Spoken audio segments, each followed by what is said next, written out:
This is Danny Ruiz on the topic of the Russian Revolution.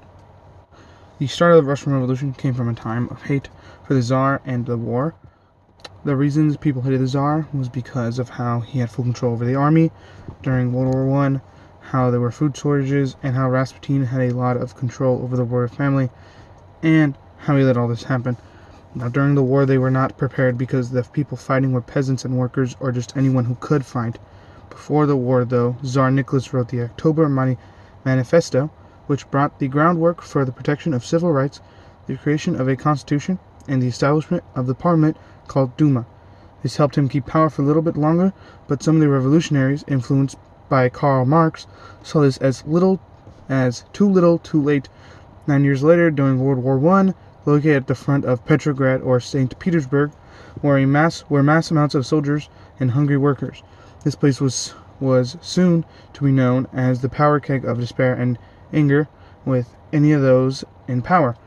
After this revolution continued to snowball to Shaila Pinkovov's dismay into the last days of February, which had people calling for the downfall of the monarchy.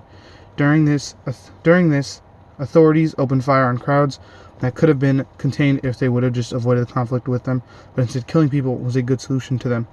This did not help anything because later angry protesters broke into the barracks where soldiers would join them instead of fighting them.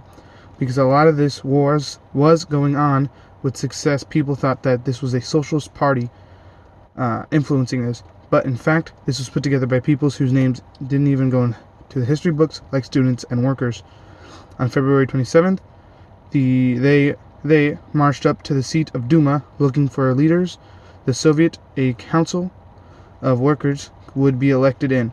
The Petrograd Soviet, a organization formed up of peasants that wanted to get their voice heard, did not want to take power, but instead have the Duma form a government that had the same doctrine laid down by Karl Marx. So on March 1st, the provisional government was formed.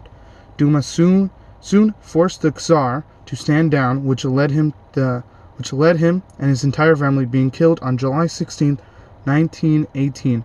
But this was not the end of the revolution. Now the provisional government were not good as people thought they were going to be. They continued to be in World War I. They did not do anything about the food shortages, and they did not give land back to the people.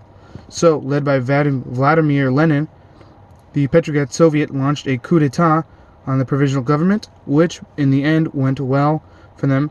After the two revolutions just talked about, many factions rose up to the challenge to try to defeat Lenin. So that began the civil war between the White Army, the factions, and the Red Army, the Bolsheviks. In the end, the Red Army won, ending the civil war, which would bring the next era with Lenin establishing the Soviet Union. Thank you for watching. Goodbye.